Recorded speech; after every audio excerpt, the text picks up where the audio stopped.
Michael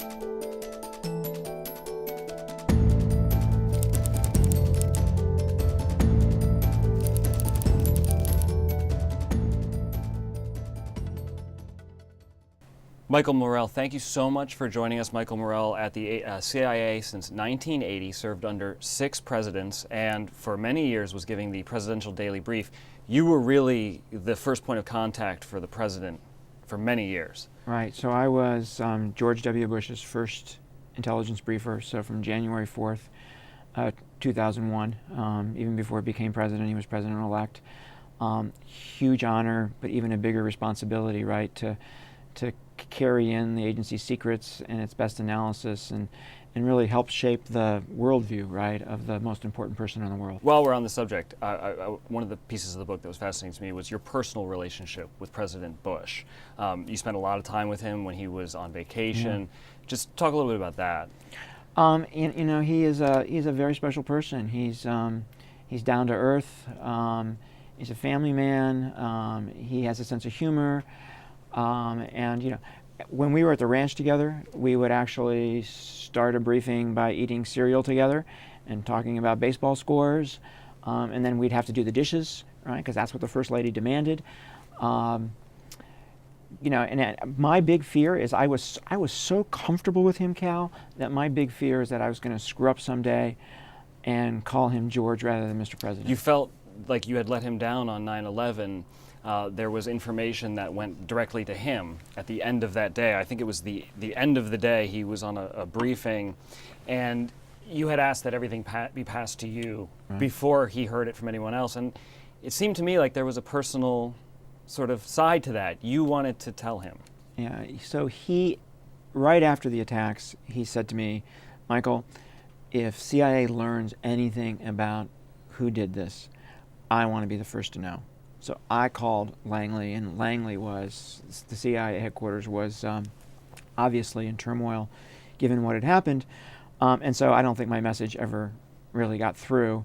CIA did learn very early on that this was Al-Qaeda because they took the names off the flight manifests and they ran them against our terrorist databases, and there were some positive hits, right? So they knew pretty early on. And I didn't get that information to pass it to the president. So later that day, when the president was in a secure video teleconference and George Tenet was briefing him on this information and told him about it, and the president hadn't heard it from me first, he turned around in this video teleconference and looked right at me like, Michael, what did I tell you, right? And I kind of shrugged my shoulders as if to say, I don't know what happened, Mr. President. But that's the kind of relationship we had. Seymour Hersh has put out a recent story that it doesn't necessarily contradict sort of your version of events. Some of it seems true, but I'm just wondering your reaction to his story. Yeah, so to put not too fine a point on it, it's rubbish. It's all wrong. Look, he says that we learned of bin Laden's whereabouts at the Abbottabad compound from a Pakistani walking in and telling us and us giving that person $25 million. That is not true. The story I tell in the book about us finding one of Osama bin Laden's couriers, identifying exactly who that person was, finding where he was on the planet, and then following him to that Abbottabad compound, and then watching the compound for months and coming to the analytic conclusion that bin Laden was probably there. That's the story of how we found him. And then, of course, the other thing that Sy says is that the Pakistani government was totally aware of all this, that was aware we were going to come, that was complicit in the operation. I was in every meeting at the CIA, Cal, in every meeting at the White House. I was there when President Obama said, we are not going to tell the Pakistanis. And it wasn't because we didn't want to. President Obama was even saying, we're not going to share this with so many people within the U.S. government. Exactly. This was the most closely held secret that I'd ever been involved in my career. And we would have loved nothing more than to have done this with the Pakistanis, because nothing would have cemented the relationship between the United States and Pakistan better than us together capturing or killing bin Laden. So it's not that we didn't want to. We were just concerned that in the Pakistani system, had we told them, there would have been a leak. Not that the senior leadership of the government would have told somebody, but that somebody in that system would have leaked, and it would have gotten to bin Laden, and he would have got away. So the president And you said, believe this has happened before. You mentioned in the book Sure. that there was a strike after the Africa bombings. correct, and somehow bin Laden slipped away right before those cruise missiles arrived after the East Africa bombings, and I can't prove it, but I believe that somebody in the Pakistani system warned bin Laden, because we had told the Pakistanis that cruise missiles were going to come across their territory on their way to Afghanistan, on their way to this particular camp. So there was reason to worry, right? I was there to learn that the Pakistanis were incredibly upset with us for what we had done and for not telling them. They were embarrassed, and they told me this. Walk me through that meeting that you had in Pakistan. So yeah, and the president sent me to Pakistan to kind of start smoothing over the relationship, and General Pasha, who was head of the Pakistani intelligence service, ISI, their CIA, and General Kayani, who was then the chief of staff of the Pakistani army, they told me, you embarrassed us. You embarrassed us on the intelligence front because you found this guy right in our own country, right in our backyard, right in a city which has our West Point. And you embarrassed the Pakistani military because you flew hundreds of miles into our country and put troops on the ground, and we didn't know you were there until very, very late in the process. So you embarrassed us. Does this perhaps explain some of what we're hearing now from Pakistan in these reports? So I'm speculating here. Mhm. Right? I'm very big into making clear what you know and don't know, and what you think and why you think it. That's the intelligence business. I'm speculating here. The Pakistanis have been peddling at certain levels in Pakistan, not the government, but certain levels in Pakistan, have been peddling this idea that they helped in the operation, that they were aware of the operation, because what's the only way that they can save face, right, and avoid this embarrassment that we talked about, and it's to make this claim. So I think that Sy Hersh's sources, which he claims to be American sources, have somehow swallowed this story and told it back to Sy Hersh. While we're on the subject of Pakistan, one of the things in the books that you talk about is the drone program and your support of the drone program and how it's potentially saved lives over time. I think audiences in places like Pakistan would sort of have a hard time seeing that. And one of the issues you talk about is the need to keep basically operational security about these strikes and the media's need to properly cover what's going on these strikes. Right. So I'm not going to talk about any particular government agency here, and I'm not going to talk about any particular location on the planet where these operations take place, okay? But here's what I will say about drone operations. In my mind, they are the single most effective tool in protecting the United States and our allies from attacks. I am absolutely convinced that without the aggressive drone program, which was started by President Bush and continued by President Obama, that there would have been another 9/11 style attack in the United States sometime between 2008 and 2012. I'm absolutely convinced of that. The other thing I'll say is that this is the most precise weapon in the U.S. arsenal. Collateral damage is not zero, and gosh, I wish it were zero, but it's not. But it's very close to zero. Number three, the numbers that you see, Cal, about huge amounts of collateral damage just aren't true. They are put out there as propaganda by people who want this program to go away, and Al-Qaeda is one of those groups. Well, so that's my follow-up question, because we talk about from Al-Qaeda to ISIS and the recruitment, and how ISIS is so social media savvy at using these. I mean, doesn't that concern you, even without the casualties? Absolutely concerns me, and it's a great question, okay? But here's the way I think we have to think about this, which is there are terrorists who are at certain places on the planet that we can't get at them easily.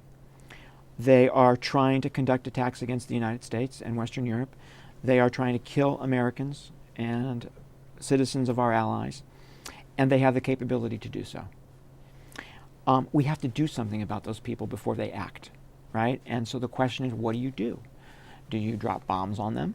Do you send cruise missiles in? Do you send U.S. troops in? Do you use these drones? right? You have to do something. And yes, there's a consequence, right? Yes, there's a consequence to the radicalization of other people. But it's not dissimilar. The metaphor I use is that if there's a gang member coming through your front door one evening to kill your family, you got to deal with that person. You can't stop and think about, well, how many more gang members am I going to make angry if I deal with this guy who's trying to kill me? Your book is very clear from Al-Qaeda to ISIS. This morning we wake up, I turn on the TV, Right. and I see that a government center that I, as well as a number of U.S. troops, spent a lot of time in is now flying a black Islamic flag. Right. What is your reaction when you see that on the news? So, I consider ISIS, and I say this in the book, I consider ISIS to be part of Al-Qaeda even though they're not, even though they will not become officially part of Al-Qaeda because they don't want to be bossed around by... They don't want to follow orders. They don't want to follow orders, right? That's what I say in the book. They don't want to follow orders. They want to be their own guys, right? But the ideology is the same.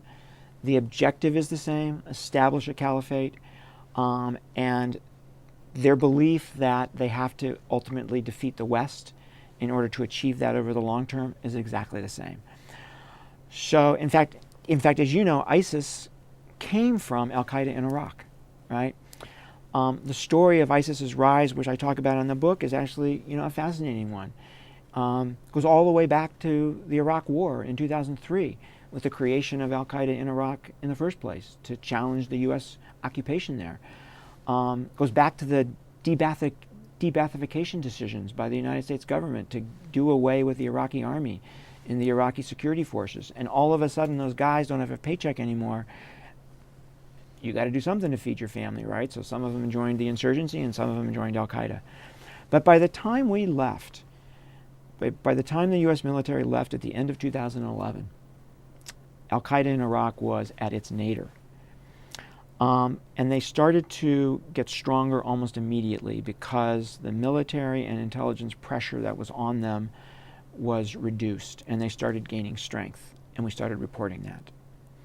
And then former Prime Minister Maliki starts a series of political decisions that disenfranchise the Sunnis, and that drives moderate Sunnis right into the hands of Al-Qaeda in Iraq. We report that. Then Al-Qaeda in Iraq sees this civil war in Syria that it wants to become part of because that's where the action is. They go across the border and they change their name. It's not cool to be in Syria and call yourself Al-Qaeda in Iraq, so they rebrand themselves. They go into Syria and they get much, much stronger. They get recruits. They get arms by overrunning Assad's weapons depots, and they get money. And we report all of this, that they're getting stronger and stronger and stronger. What is is there no better option than Bashar al-Assad? Is that the issue? Yeah. So I say, and I believe this is Syria is the hardest policy problem I have ever seen in 33 years in government. Why? There's not just one war going on in Syria, there's actually multiple wars going on in Syria. In fact, there's 5, and I won't talk about all 5, I'll talk about 2. The 2 most important are, number 1, a proxy war between Iran and Saudi Arabia. And it's a proxy war over long-term influence in the Middle East. Iran wants it. Saudi Arabia doesn't want Iran to have it. In that war, in my personal view, I'm stating a policy view here, which is unusual for an intelligence guy, but in my view, we should be all in with Saudi Arabia. The other interesting war that's going on in Syria is between a secular leader, Assad, and ISIS and Al-Qaeda. Who should we support in that war? That's the really secular leader, right? So we have 2 different wars pointing in 2 completely different directions. That's why this is so complicated. I want to take you back a bit to the beginning of the Iraq War because a lot of people point to, and your book is fascinatingly open about this, the intelligence failure on weapons of mass destruction, and you go seemingly out of your way to apologize to Colin Powell. It was a fascinating moment to see politics kind of combining with the intelligence community. Powell writing his speech from the agency. I'm wondering why you felt it necessary. Yeah. So let me say a couple things about that. One is, is there's a myth, or there's a view out there that the Bush administration or hardliners in the Bush administration pushed us into the view that Iraq had weapons of mass destruction. That's a myth. That did not happen. We were there. In fact, we were there before George Bush ever came to office. We were telling Bill Clinton that we were concerned about Saddam's weapons of mass destruction program. In fact, everybody that looked at this, every intelligence service in the world, academics who looked at it seriously, the United Nations was concerned about it. Everybody came to the same conclusion. We were wrong. Colin Powell was the guy who was asked to go out and tell this story to the American people and to the world. Have an Adlai Stevenson moment. Have an Adlai Stevenson moment, right? And this is a guy who I believe served his country as well as anybody ever has, through multiple different jobs, distinguished performance just across the board, a real patriot. And he's worn this on his back. In fact, I've heard him say that this Iraq WMD thing is going to be on my tombstone, right? And we were the ones to give him the information that he went out there with. So I felt it necessary to apologize to him. I'll tell you that I sent him that chapter in advance, and he gave me a call, and he was deeply appreciative of the apology. Let's talk politics for just a short period of time here. Benghazi is something that thrusted you into politics, whether you sort of liked it or not, and now we're going to see, I think, Hillary Clinton sort of go through this. Are you surprised at how politicized Benghazi has become? So I'm not surprised. You know, I'm disappointed, but I'm not surprised in this town that we live in, this highly politicized town. You know, it used to be that politics didn't infringe on national security, but that's not true anymore. Were you surprised by some of the attacks? I'm surprised that they became personal. But a little of that rests on my shoulders, quite frankly. You know, the CIA historically has found itself between kind of the meat and the sandwich in policy debates and in political debates. And we become that meat in the sandwich because people like to cherry pick things that we say. So one side in an argument will say, well, CIA says this. And the other side of the argument will say, well, CIA says that. And it's very important, that's not surprising, right? But it's very important when that happens for us not to become part of the debate, right? For us not to become part of the conversation. And I made a mistake, and I talk about it in the book.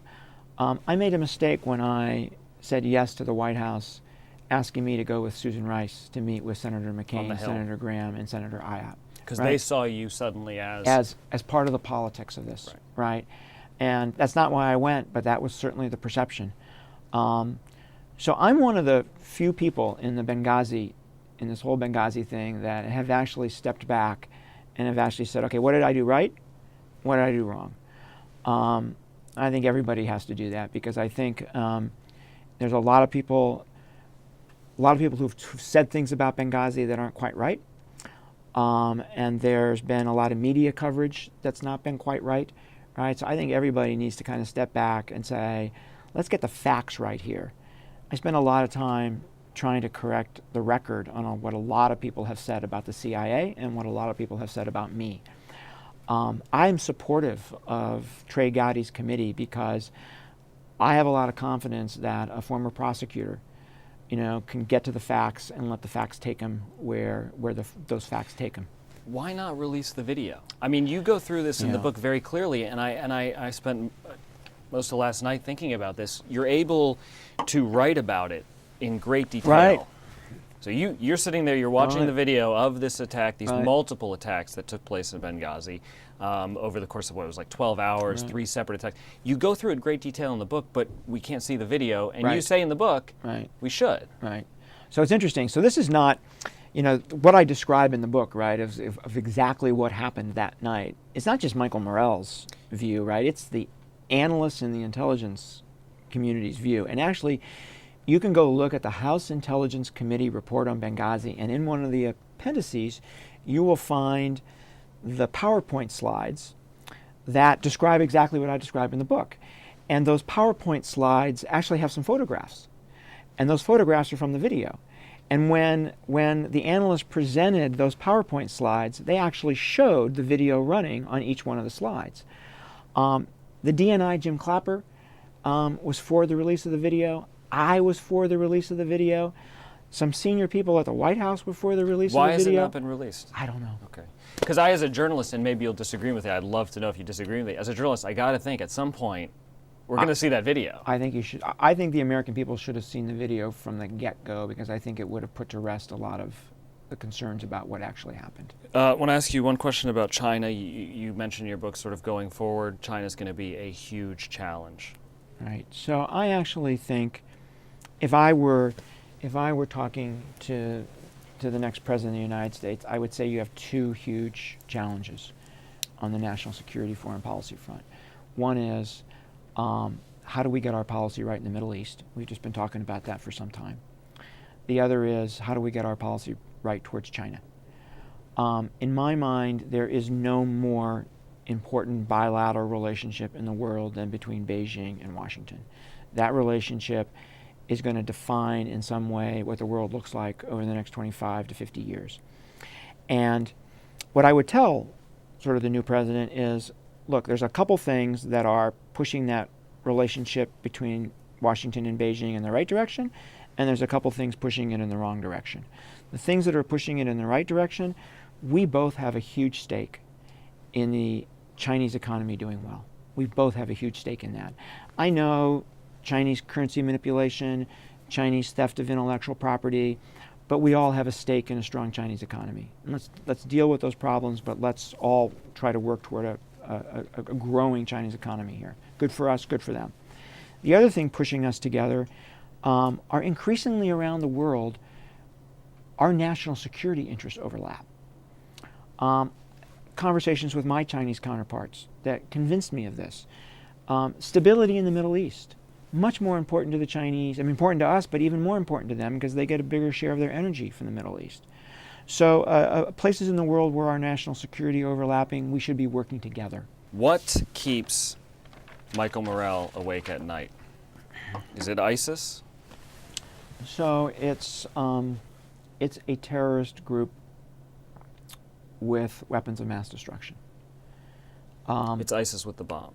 Or Al-Qaeda with the bomb. Okay. Right. One of the things we have to be careful of, Cal, is that as we focus on ISIS, we don't lose focus on Al-Qaeda in Yemen or Al-Qaeda in South Asia or even Al-Qaeda in Syria, this al-Nusra group. So the fact that they haven't merged is actually something we really need to be mindful of, is what you're saying. I mean, it would almost be easier if ISIS just fell under Al-Qaeda leadership. I'm not sure it'd be easier, right, or harder, but we just have to remember that actually right now today, Al-Qaeda in Yemen poses a greater threat to the homeland than does ISIS. So we just can't forget about those other groups. Okay. That's what I'm saying. But bin Laden, very, very interested in weapons of mass destruction, said it was a religious duty for Al-Qaeda to get their hands on it, and made it very clear that he would use it. We know with certainty that he was talking to Pakistani nuclear scientists about how do I get my hands on a nuclear weapon. We know with certainty that Al-Qaeda before 9/11 was working on anthrax and had made quite a bit of progress on anthrax. Different terrorist groups since then have spoken about an interest in weapons of mass destruction. ISIS, we know ISIS has talked about an interest in weapons of mass destruction. So that's the nightmare scenario, right, is some sort of chemical weapon, biological weapon, or God forbid, nuclear type weapon. How much does this secondary influence worry you? I mean, it's almost, in your book, it's like we went from Madrid and then we saw a recent sort of attack in Texas, which, got linked to ISIS through the potential influence. So two types of attacks, right? One is these overseas groups directing people to attack a particular target a particular way. They fund it, they think it through, right? 9/11. The other is these lone wolf attacks, right, where these people are simply being being radicalized in their bedrooms, in their basements by ISIS, by Al-Qaeda, primarily by ISIS and their Madison Avenue quality social media, right? You got to worry about those guys too, because you get a couple of them, right, who get radicalized, pick up AK-47s, walk into a mall on a Saturday afternoon, kill 25 to 50 people each, could do tremendous damage to the U.S. economy. So you have to worry about both the directed and the self-radicalized attack. Many people are saying that the U.S. government is not doing a good enough job on the second part of that, the influencing of people around the world. Do you agree? Do you disagree? So here's what I would say. I'd make 2 points. One is, this is really hard, right? Some people say, well, why can't you just shut down social media? Right. Well, if you take this server down, it pops up 2 hours later on this server. It's just whack-a-mole. Given the nature of the internet, you can't shut it down. So the second question is, why can't you fight back? Right? Why can't you fight back against their narrative? And the issue is, we don't have any credibility in fighting back against their narrative. Their narrative is that the United States, the West, the modern world is a threat to their religion. And they're protecting their religion. And we are attacking them in Iraq and in Syria as they try to protect their religion, so everybody go out and attack the United States, right? It's a tough message for us to have credibility pushing back on. What we need are Muslim leaders in Muslim countries talking to their own people about this. We need Muslim clerics talking to their congregations about this. We need Muslim teachers talking to their students about this. And we need parents, Muslim parents talking to their kids about this, right? That's where this dialogue has to take place. One of the things I talk about in the book is there is a country in the world that has done a remarkable job at this and has really gotten no public credit for it, which is Indonesia. Indonesia has done, in my view, a really significant job at infusing the idea, the principle of tolerance into their schools, into their mosques, into their television programs and radio programs and music and the arts, and it's had an effect. It's very, very, very interesting to me that fewer Indonesians have gone to fight in Iraq and Syria than Americans, Canadians, Australians, and West Europeans. It's remarkable. It's remarkable from the largest Muslim country in the world, and a country that really suffered from a serious extremist problem after 9/11. The thing that I really stood out to me in the book, and I guess my last question, you're standing there and President Obama is going around the room, and you deal in probabilities. I think the CIA deals in probabilities, right? There's no certainties. You're working on intelligence. Right. He goes around the room asking, is bin Laden in this compound, in everyone's individual? And you walked him through the reason that you were only at 60%. And I think it would be fascinating for international viewers to kind of hear how that worked and why you were only at 60%. Yeah. He asked that question because he was hearing so many different people say different things. Our main analyst was at 95%. Her analytic supervisors were at 80%. Other people were at 70, some people were at 50, and he wanted to know, why is everybody all over the place? Right? Why isn't there more uniformity here, right?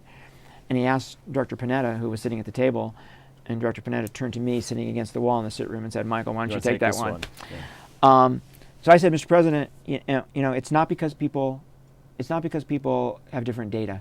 Everybody's looking at the same information, as you would want. I think it's people's different experiences. Mike Morell, author of the book Great War of Our Time, a witness to so many historic moments. I know there's a lot of journalists out there that are jealous of that.